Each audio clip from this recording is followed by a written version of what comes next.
University के छात्र का शव मिला है नोएडा में। यूनिवर्सिटी कुछ दूर नाले में छात्र का शव मिला। यूनिवर्सिटी के ही 5 छात्रों पर हत्या का आरोप लगा है। नोएडा से खबर है जहां पर यूनिवर्सिटी के 5 छात्रों का पर हत्या का आरोप है। एक युवक का शव मिला। बड़ी खबर ग्रेटर नोएडा से खबर, गलगोटिया यूनिवर्सिटी के छात्र का शव मिला, ये जानकारी है। यूनिवर्सिटी कुछ दूर नाले में छात्र का शव मिला है। यूनिवर्सिटी से ही कुछ दूरी पर नाले में युवक का शव मिला।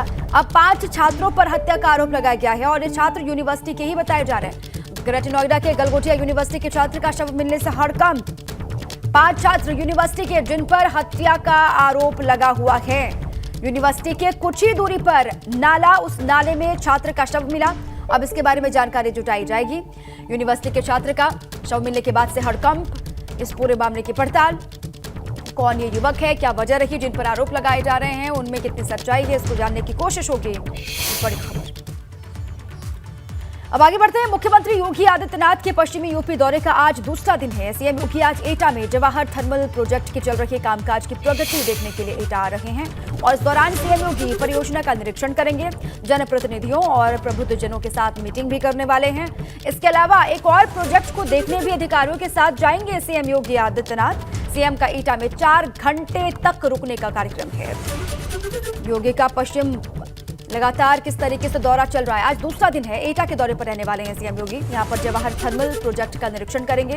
कितनी तेजी के साथ काम आगे बढ़ रहा है, कितना काम हुआ है। देखिए 80% ये कहा जा रहा है कि काम पूरा हो चुका है। इसके बारे में जानकारी लेंगे, अधिकारियों से बातचीत करेंगे। एक टारगेट रखा गया है कि तब तक काम को पूरा करना है। उस टारगेट के हिसाब से अधिकारी कितना आगे बढ़ पा रहे हैं, इसको लेकर भी जानकारी वो इकट्ठा करेंगे। खबर है कि सीएम एटा में करीब 4 घंटे तक रहेंगे। उनके और भी कार्यक्रम हैं। 10:30 बजे एटा की विकास योजनाओं का लोकार्पण करते हुए दिखाई देंगे। दिन में 12 बजे एसटीपी मानपुर परियोजना का शिलान्यास करते हुए दिखाई देंगे और 12:30 बजे निर्माणाधीन एटा तमाम कार्यक्रम है जो मिनट टू मिनट कार्यक्रम, उसकी पूरी डिटेलिंग आपके सामने है। अब आगे बढ़ते हैं। लखनऊ में बीजेपी अल्पसंख्यक शाखा आज पसमानदा मुस्लिमों का एक सम्मेलन आयोजित करने जा रही है। कार्यक्रम को पसमानदा बुद्धिजीवी सम्मेलन का नाम दिया गया है और यूपी के उप मुख्यमंत्री ब्रजेश पाठक समेत इस सम्मेलन में वो मुख्य अतिथि के तौर पर शामिल होंगे। इसके अलावा और भी सरकार के मंत्री हैं जो हिस्सा लेंगे। यूपी सरकार में राज्य मंत्री दानिश आजाद अंसारी भी सम्मेलन में शामिल होने वाले हैं। दानिश आजाद अंसारी योगी आदित्यनाथ सरकार में इकलौते ऐसे मंत्री हैं जो मुस्लिम हैं, ये आप जानते हैं, और पसमानदा समुदाय से दानिश आजाद अंसारी आते हैं। हालांकि ये सम्मेलन प्रधानमंत्री मोदी के उस आह्वान के 3 महीने के बाद हो रहा है, ठीक 3 महीने के बाद, जिसमें उन्होंने पार्टी से सभी वर्गों के वंचित और पिछड़े लोगों तक पहुंच बनाने के लिए कहा था। और पीएम मोदी ने हैदराबाद में आयोजित की गई बीजेपी की राष्ट्रीय कार्यकारिणी में ये बातें कही थी। दरअसल भाजपा ने दावा किया है कि यूपी में 3 करोड़ से ज्यादा पसमानदा मुसलमानों को मुफ्त राशन दिया जाएगा और दिया जा रहा है। समुदाय के 1.25 लाख से ज्यादा लोगों को आयुष्मान योजना से जोड़ा गया है, ये बीजेपी का दावा है। और 75 लाख लोगों को प्रधानमंत्री किसान सम्मान निधि का फायदा मिल रहा है, ये भी बीजेपी ने कहा है। 40 लाख से ज्यादा लोगों को मुफ्त बिजली कनेक्शन मिले हैं और 20 लाख से ज्यादा लोगों को घर भी दिए गए हैं, ये दावा है यूपी सरकार का। और ये पसमानदा कार्ड 2024 से पहले आप कह सकते हैं ये सम्मेलन होने जा रहा है पसमानदा मुस्लिमों का, जिसमें बड़े दिग्गज दिखाई देंगे। पसमानदा मुस्लिमों को अपने साथ लाने के लिए भारतीय जनता पार्टी सीधे संवाद की रणनीति बना रही है। इसके लिए भारतीय जनता पार्टी ने जमीन पर काम करना भी शुरू कर दिया है। पसमानदा मुस्लिमों को साथ लाने की जिम्मेदारी अल्पसंख्यक मोर्चे को दी गई है। भारतीय जनता पार्टी 80 में 80 सीटें जीतने का मिशन 2024 लेकर आगे चल रही है, लेकिन 80 सीटें कैसे जीते जाएंगी, ये सवाल बड़ा है। जमीनी हकीकत क्या चल रही है 2024 के लिए, भारतीय जनता पार्टी मुस्लिम बस्तियों में कैसे अल्पसंख्यक मोर्चा के अपने नेता और कार्यकर्ताओं को लगा चुकी है, इसकी ज़मीनी हकीकत आपको हम दिखा रहे हैं। हम मौजूद हैं इलाके में हैं यहाँ पर, और भारतीय जनता पार्टी के एक बार फिर से करेंगे ये एग्जैक्टली को साल 2024 में होने वाले चुनाव को लेकर भारतीय जनता पार्टी ने अपना लक्ष्य तय कर लिया है कि सभी 80 सीटें जीतनी है। लेकिन जानकार भी कह रहे हैं कि 80 की 80 सीटें भारतीय जनता पार्टी आखिरकार जीत कैसे पाएगी। लेकिन भारतीय जनता पार्टी मिशन को लेकर आगे बढ़ रही है और कह रही है कि 80 सीटें हम जीत लेंगे। भारतीय जनता पार्टी के अल्पसंख्यक मोर्चे को लगा दिया गया है। मुस्लिम बाहुल्य इलाकों में पसमानदा सम्मेलन कराया जा रहा है लखनऊ में, और उससे पहले भारतीय जनता पार्टी के अल्पसंख्यक समाज के जो कार्यकर्ता हैं वो कैसे जमीनी रूप से जुड़ गए। अब आगे बढ़ते हैं। योग गुरु बाबा रामदेव ने मुरादाबाद में कार्यक्रम में बॉलीवुड के कलाकारों पर जमकर निशाना साधा। नशा मुक्त भारत को लेकर मंच से बाबा रामदेव ने जहां शाहरुख खान, सलमान समेत कई कलाकारों पर एक के बाद एक कई निशाने साधे, तो वहीं जिन्ना पर भी खुलकर हमला बोला। बाबा रामदेव ने कहा कि इस्लाम में कोई शराब पी ले तो उसे कहते हैं कि वो नापाक हो गया, लेकिन जिन्ना दारू पीता था, वो मर गया, अच्छा हुआ। इस्लाम में शराब को लेकर सख्ती है। जैसे कोई इस्लाम को कट्टरता से फॉलो करता है तो कहते हैं दारू नहीं पीता। ये अलग बात है कि जो वाहियात किस्म के जो इस्लाम को मानने वाले लोग हैं खूब दारू पीते, जिन्ना दारू पीता है, मर गया गलती, अच्छा हुआ।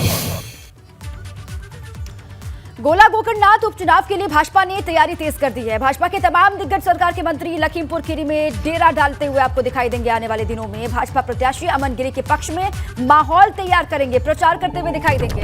21 अक्टूबर को प्रदेश अध्यक्ष भूपेंद्र सिंह चौधरी करेंगे जनसभा, ऐसी खबर। और दीपावली के बाद सीएम योगी भी करेंगे लखीमपुर में चुनावी जनसभा।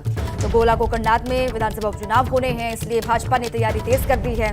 भाजपा के तमाम बड़े चेहरे दिग्गज आपको वहां पर डेरा डालते हुए आने वाले वक्त में दिखाई देने वाले हैं। और खबर ये कि दीपावली के बाद, दीपावली हो जाएगी उसके बाद फिर सीएम योगी भी लखीमपुर में चुनावी जनसभा करते हुए दिखाई देंगे। इससे पहले भाजपा अध्यक्ष को लेकर खबर है, यूपी भाजपा अध्यक्ष भूपेंद्र चौधरी जनसभा करते हुए 21 तारीख को आपको नजर आने वाले हैं। और दिवाली के बाद सीएम योगी को आप देख पाएंगे यहां पर जनसभा करते हुए। देखिए, गोला गोकर्णनाथ विधानसभा सीट पर उपचुनाव की तैयारी हो रही है, जिसको लेकर भाजपा ने स्टार प्रचारकों की सूची जारी कर दी है। और इस लिस्ट में सीएम योगी और दोनों ही डिप्टी सीएम का नाम भी शामिल है। इस लिस्ट में यूपी भाजपा अध्यक्ष भूपेंद्र सिंह चौधरी, प्रदेश संगठन मंत्री धर्मपाल सिंह और यूपी प्रभारी राधा मोहन सिंह का नाम भी शामिल है।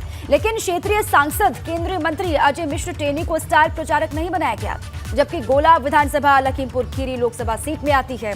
और आपको ये भी जानकारी हम दें कि इस सीट से 7 उम्मीदवार मैदान में हैं और अब बहुत जल्द भाजपा के दिग्गज विधानसभा क्षेत्र में डेरा डालने वाले हैं। 21 अक्टूबर को, जैसे कि आपको बताया, भूपेंद्र चौधरी यहां पर जनसभा करने वाले हैं। और दीपावली के बाद सीएम योगी आदित्यनाथ भी यहां पर चुनावी जनसभा करते हुए दिखाई देंगे। दीपावली के बाद 3 दिन तक भूपेंद्र चौधरी लखीमपुर में ही डालेंगे डेरा, ऐसी खबर है। और बीजेपी उम्मीदवार की जीत के लिए तैयार करेंगे रणनीति। बीजेपी के दोनों नए कमांडर्स प्रदेश अध्यक्ष और महामंत्री संगठन के लिए गोला गोकर्णनाथ सीट पर होने वाला ये उपचुनाव एक टेस्ट की तरह होगा।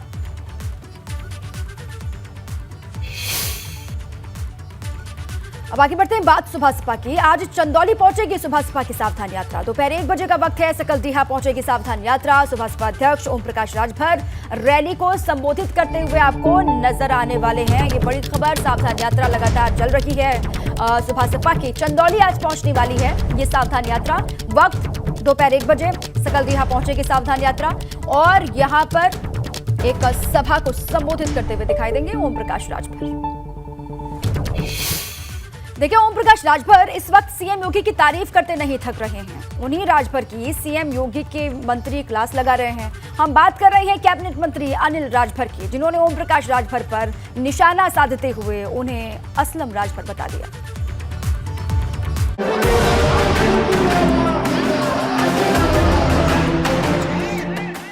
एक मियान में नहीं चलेंगी 2 तलवार, ओपी राजभर पर अनिल राजभर का प्रहार। आप तो नाम लेते हैं, मुझे तो नाम लेने में भी पाप नजर आता है। यूपी में राजभर वर्सेस राजभर की लड़ाई, योगी के मंत्री ने असलम वाली नस दबाई। राजभर समाज ने उनको कुजात काट दिया, उनका नाम असलम राजभर है। जिस तरह एक मियान में 2 तलवार नहीं रह सकती, क्या एक पार्टी में 2 राजभर नहीं हो सकते? ये सवाल सुभाषपा अध्यक्ष ओम प्रकाश राजभर और योगी सरकार में कैबिनेट मंत्री अनिल राजभर को लेकर खड़े हो गए हैं। क्योंकि एक तरफ ओम प्रकाश राजभर सीएम योगी की तारीफ करते नहीं थकते, तो दूसरी तरफ अनिल राजभर ओपी राजभर पर निशाना साधने का कोई मौका नहीं छोड़ते। क्योंकि इस बार कैबिनेट मंत्री अनिल राजभर ने न सिर्फ ओपी राजभर पर हमला बोला, बल्कि उनका नया नामकरण करते हुए यहाँ तक कह दिया कि उन्हें उनका नाम लेना भी पाप लगता है। इस दिन बहराइच में गाजी की मजार पर पहुंच गए, उसी दिन उनका नाम हमने बदल दिया। ओम प्रकाश राजभर के जगह उनका नाम हमने असलम राजभर रख दिया। और जब तक प्रदेश की राजनीति में असलम राजभर जिंदा रहेगा, राजभर समाज के लोगों तुम्हारा बकरा तुम्हारा हिस्सा मार कर अकेले खाता रहेगा। हालांकि ये पहली बार नहीं है जब अनिल राजभर ने ओपी राजभर के खिलाफ मोर्चा खोला हो। वो समय समय पर राजभर के खिलाफ बोलते रहे हैं। बदलाव की सियासत का रंग देखने वाले ओम प्रकाश राजभर को लेकर इन दिनों उत्तर प्रदेश में सियासत गर्म है। अगर बात करें तो ओम प्रकाश राजभर यूपी के मुख्यमंत्री की तारीफ करते थक नहीं रहे हैं, लेकिन उत्तर प्रदेश के कैबिनेट मंत्री अनिल राजभर ओम प्रकाश राजभर को असलम राजभर बता रहे हैं। अब देखना यह होगा कि ओम प्रकाश राजभर का अनिल राजभर के इस बयान पर पलटवार क्या होता है। लेकिन बड़ा सवाल ये है कि जहां एक तरफ राजभर सीएम योगी की तारीफ कर रहे हैं, तो अनिल राजभर क्यों उनके खिलाफ मोर्चा खोले हुए हैं? क्या ये लड़ाई एक जाति, एक समाज, एक वोट की है, या फिर किसी के आने से किसी का भाव खत्म होने के डर की? क्योंकि ओम प्रकाश राजभर हो या अनिल राजभर, दोनों ही यूपी के राजभर वोट की राजनीति करते हैं। बड़ी बात यह है कि अनिल राजभर को योगी सरकार में मंत्री ओम प्रकाश राजभर की विदाई के बाद ही बनाया गया था। यानी जो गैप ओम प्रकाश राजभर के जाने के बाद खाली हुआ, उसे भाजपा ने अनिल राजभर के जरिए भरा। मतलब एकदम साफ है, ये दो राजभर के बीच की लड़ाई है, जो कहां जाकर खत्म होगी ये कोई नहीं जानता। असलम राजभर जिंदा रहेगा। Bureau report, ABP Ganga. तुम्हारा बकरा तुम्हारा हिस्सा मार कर अकेले खाता रहेगा। अब आगे बढ़ते हैं। मुलायम सिंह यादव के निधन के बाद से पूरा परिवार, यादव परिवार, एकजुट दिखाई दे रहा है। मुलायम सिंह यादव की अस्थियां और चिता के राख को इकट्ठा करने के मौके पर अखिलेश यादव और शिवपाल सिंह यादव एक साथ दिखाई दिए। दोनों ने मिलकर अस्थियां चुनी। अब सोमवार को मुलायम सिंह यादव की अस्थियों को गंगा में विसर्जित किया जाएगा। लेकिन सवाल बड़ा है कि क्या पुरानी बातें भुलाकर शिवपाल सिंह यादव और अखिलेश यादव साथ में आएंगे? क्योंकि शिवपाल यादव अपने दिल की बात कह चुके हैं, जबकि अखिलेश अभी भी मौन है।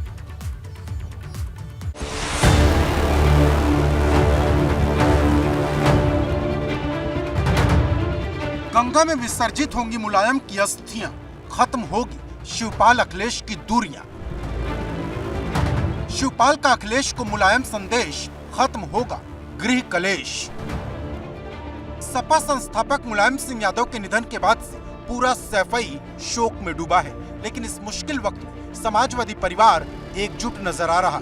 मेदांता से लेकर सैफई में हुए अंतिम संस्कार कार्यक्रम के दौरान शिवपाल यादव और अखिलेश यादव न सिर्फ साथ साथ नजर आए, बल्कि दुख की इस घड़ी में पूरे परिवार को हिम्मत देते भी नजर आए। इसकी एक बड़ी तस्वीर शनिवार को सैफई में उस वक्त नजर आई जब अखिलेश यादव और शिवपाल यादव सैफई के मेला ग्राउंड में मुलायम सिंह यादव की अंत्येष्टि स्थल पहुंचे, जहां दोनों ने परिवार के दूसरे सदस्यों के साथ मिलकर नेताजी की चिता से अस्थियां और चिता की राख को एकत्रित किया। तस्वीरों में देख सकते हैं कि शिवपाल यादव अस्थियों को इकट्ठा कर रहे थे, वहीं अखिलेश यादव उनके साथ खड़े थे। नेताजी की अस्थियों को हरिद्वार में विसर्जित किया जाएगा। लोग नेताजी के जो कहा करते थे, उनके मार्गदर्शन पर चलने का काम करते। नेताजी हमेशा कहा करते थे कि समाजवादी पार्टी नौजवानों की पार्टी है और ये कभी बूढ़ी नहीं होगी, और हम लोग हमेशा समाजवाद के रास्ते पर चलने का काम करते हैं। और वही जो नेताजी का सिद्धांत था वही यहाँ तक खींच लाया हम लोगों को। पूर्व मुख्यमंत्री व सपा संरक्षक मुलायम सिंह यादव के निधन के बाद से ही पूरा यादव कुनबा एक साथ नजर आ रहा है। मुलायम सिंह यादव की अस्थियां चुनने के वक्त भी शिवपाल यादव और अखिलेश यादव साथ में नजर आए। पूरा यादव परिवार एकजुट नजर आया। सोमवार को हरिद्वार में मुलायम सिंह यादव की अस्थियों का विसर्जन किया जाएगा, जिसमें परिवार के सदस्य शामिल होंगे। आपको बता दें कि सैफई की पुरानी परंपरा के मुताबिक मुलायम सिंह यादव की 13वीं नहीं होगी। सैफई के लोगों का मानना है कि अगर कोई बड़ा आदमी 13वीं करता है तो उसे देखकर गरीब आदमी भी करेगा और उस पर आर्थिक बोझ पड़ेगा। यही वजह है कि मुलायम सिंह यादव की 13वीं की जगह 11वें दिन शुद्धिकरण हवन होगा। नेताजी मुलायम सिंह यादव का परिवार उनकी 13वीं नहीं करेगा, बल्कि इसकी जगह उनके लिए हवन और शांति पाठ का आयोजन किया जाएगा। पार्टी के नेता बताते हैं कि एक वक्त में सैफई में भी 13वीं का कार्यक्रम होता था, लेकिन जब नेताजी राजनीति में आए तो उन्होंने समाज सुधारकों के साथ मिलकर इस परंपरा को समाप्त कराया। इसके पीछे वजह यह थी कि जब 13वीं का कार्यक्रम होता है तो उसमें भोज भी कराया जाता है। ऐसे में जो लोग आर्थिक रूप से कमज़ोर हैं उनके लिए समस्या होती है, उनके ऊपर बोझ पड़ता है।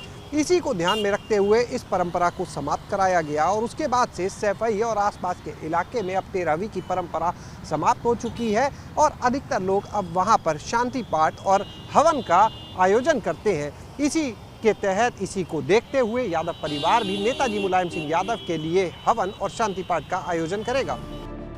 वहीं सैफई में जिस जगह मुलायम सिंह यादव का अंतिम संस्कार हुआ, उस जगह को स्मारक स्थल बनाने का काम शुरू कर दिया गया है। आज जिस तरह से सुबह राष्ट्रीय अध्यक्ष अखिलेश यादव, उनके परिवार के लोग सारे यहाँ पर पहुँचे, नेताजी की अस्थियाँ फूल चुनने का काम किया गया, जिसको सोमवार को गंगा में प्रवाहित किया जाएगा और यहाँ बाकायदा नेताजी का एक समाधि बनाने की काम की जा रही है। पक्की समाधि बनाई जाएगी ताकि लोग यहाँ उनको याद करने आ सकें और उनको श्रद्धांजलि दे सकें। लेकिन जिस तरह से शिवपाल लगातार अखिलेश को मुलायम संदेश दे रहे हैं, उससे सैफई में फिर से दोनों के एक होने की बात जोर पकड़ने लगी है। हालांकि फैसला अखिलेश यादव को करना है, क्योंकि शिवपाल तो अपने दिल की बात बता चुके हैं, लेकिन अखिलेश अभी भी मौन है। सारे लोग एकजुट होंगे, सारे लोग हाँ नहीं होंगे तो फिर छिटा जाएंगे। हाँ शिवपाल जी जो करते थे वही करते रहेंगे, सब वही देखेंगे, मतलब कार्यभार संभालने के लिए अखिलेश रहेंगे। सब लोग एक होंगे, एक होके मिल के काम करेंगे, उसके बाद में पार्टी आगे बढ़ेगी। हाँ पार्टी आगे बढ़ेगी। अब सवाल इस बात का है कि क्या पुरानी बातों को भुलाकर अखिलेश शिवपाल एक साथ आएंगे, क्योंकि मुलायम के जाने से एक बड़ा स्थान खाली है, जिसे भर पाना भले ही नामुमकिन हो, लेकिन परिवार को साथ रखने की जो कोशिश मुलायम सिंह यादव ने आखिरी वक्त तक की, उसे जरूर पूरा किया जा सकता है। Bureau report, ABP Ganga. बात ओवैसी के कमांडर के विवादित बिंदु की कर लेते हैं, क्योंकि एआईएमआईएम के प्रदेश अध्यक्ष ने हिंदुओं की शादी को लेकर विवादित बयान दिया है और यहां तक कह दिया कि जब देश में मुस्लिमों का राज था तब हिंदू हाथ जोड़कर खड़ा रहता था और मुसलमानों की जी हुजूरी करता था। अब शौकत अली के इस बयान पर घमासान मचा हुआ है। राजनीतिक दलों ने मोर्चा तो खोला ही है। जिस संभल से ये बयान दिया गया था, उसी संभल में शौकत अली पर एफआईआर भी दर्ज हो गई है।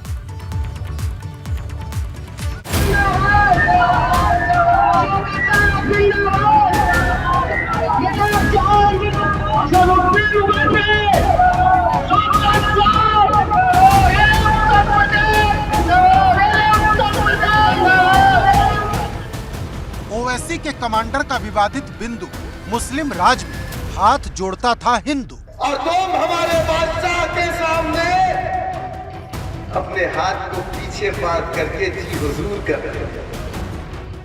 शौकत अली के बयान पर घमासान, यूपी में सियासी तूफान। हमने तुम्हारी बहन को मिलकर हिंदुस्तान बनाया था। जोधाबाई कौन? यूपी में सियासी जमीन तलाश रही एआईएमआईएम के प्रदेश अध्यक्ष शौकत अली के बिगड़े बोल ने यूपी की राजनीति को गरमा दिया है। संभल में एक सभा को संबोधित करते हुए असदुद्दीन ओवैसी के कमांडर शौकत अली ने हिंदुओं की शादी पर न सिर्फ निशाना साधा, बल्कि मुगल काल की हुकूमत का जिक्र करते हुए यहाँ तक कह दिया कि जब देश में मुस्लिमों का राज था तब हिंदू हाथ जोड़कर खड़ा रहता था और मुसलमानों की जी हुजूरी करता था। 832 साल हमने हुक्मरानी की है और तुम हमारे बादशाह के सामने अपने हाथ को पीछे बांध करके जी हुजूर कर रहे थे। हमने तुम्हारी बहन को मिलकर हिंदुस्तान बनाया था। जोधाबाई कौन थी? हमने तो कभी भेदभाव नहीं किया ना। अब शौकत अली के इस विवादित बयान पर सियासी घमासान शुरू हो गया है। न सिर्फ भाजपा बल्कि समाजवादी पार्टी ने शौकत अली के इस बयान पर निशाना साधा है। और मैं हमेशा से ये कहता चला आया हूँ कि ऐसे बयान जिससे कि लोगों की दिल आज़ारी हो, लोगों के दिलों को ठेस पहुँचे या लोग वायलेंट हो जाएं, सड़कों पे उतर आएँ, जेल चले जाएं और इवन एक दूसरे का कत्ल करने पे आमादा हो जाएं, आगजनी कर दें, तो बयान देने वाले के ऊपर भी वही धाराएं लगनी चाहिए जो उन कातिलों के ऊपर या बलवाइयों के ऊपर लगती हैं, ताकि उनको भी ये एहसास हो कि लोगों की जानें कितनी कीमती हैं। ज़्यादातर शादियाँ हिंदुओं में हम देख रहे हैं मुसलमानों की हो रही हैं, कोई दिक्कत नहीं। हिंदुओं के यहाँ वो शादी करते हैं, रोटी बेटी का संबंध करते हैं और हिंदुओं से नफरत करते हैं। ये अतिशयोक्ति लगती है। अपने इस विवादित बयान को लेकर शौकत अली चौतरफा घिर गए हैं। राजनीतिक दलों के साथ साथ मुस्लिम धर्मगुरु और भाजपा का अल्पसंख्यक मोर्चा भी उनके बयान का विरोध कर रहा। शौकत अली साहब का जो बयान है वो घोर निंदा करते हैं और ये समाज के प्रति एक जहर डालने का काम करते हैं। शौकत अली साहब कोई संवैधानिक पद पर बैठे हुए व्यक्ति नहीं है कि वो किसी चीज़ को इस तरीके से कहें, ये गलत है। यूपी एमआईएम के प्रदेश अध्यक्ष शौकत अली ने संभल में विवादित बयान दे दिया। उसके बाद से राजनीतिक माहौल गर्म हो गया है। मुरादाबाद से समाजवादी पार्टी के सांसद डॉक्टर एसटी हसन ने एमआईएम नेता पर कार्रवाई की बात कही तो उसके बाद संभल में भाजपा के एक नेता ने कोतवाली में तहरीर दी और पुलिस ने एआईएमआईएम के प्रदेश अध्यक्ष शौकत अली पर भड़काऊ भाषण देने और सांप्रदायिक माहौल खराब करने के आरोप में मुकदमा दर्ज कर लिया है। संभल पुलिस पूरे मामले की जांच में जुट गई है। उधर संभल के सदर कोतवाली में शौकत अली के खिलाफ सांप्रदायिक सौहार्द बिगाड़ने का आरोप लगाते हुए भाजपा नेता अक्षित अग्रवाल ने मुकदमा दर्ज करा दिया है। एक प्राइवेट व्यक्ति की तहरीर पर शौकत अली के विरुद्ध धारा 153A, 295A और 188 के अंतर्गत एफआईआर पंजीकृत किया गया है। इसमें अन्य विधिक कार्रवाई की जा रही है। तो सुप्रीम कोर्ट के वकील विनीत जिंदल ने यूपी के डीजीपी को चिट्ठी लिखी है जिसमें शौकत अली पर मुकदमा दर्ज कराने की मांग की गई है। मतलब साफ है, शौकत अली पर कार्रवाई की तलवार लटकने लगी है। अब सवाल बड़ा है, क्या शौकत अली पर कोई कार्रवाई होगी या फिर शिकायत से शुरू होकर माफी पर आकर ये बात खत्म हो जाएगी। Bureau report, ABP Ganga. और इन्हीं तमाम खबरों के साथ बुलेटिन में अभी के लिए बस इतना ही। खबरों का सिलसिला लगातार जारी है, आप बने रहे हमारे साथ।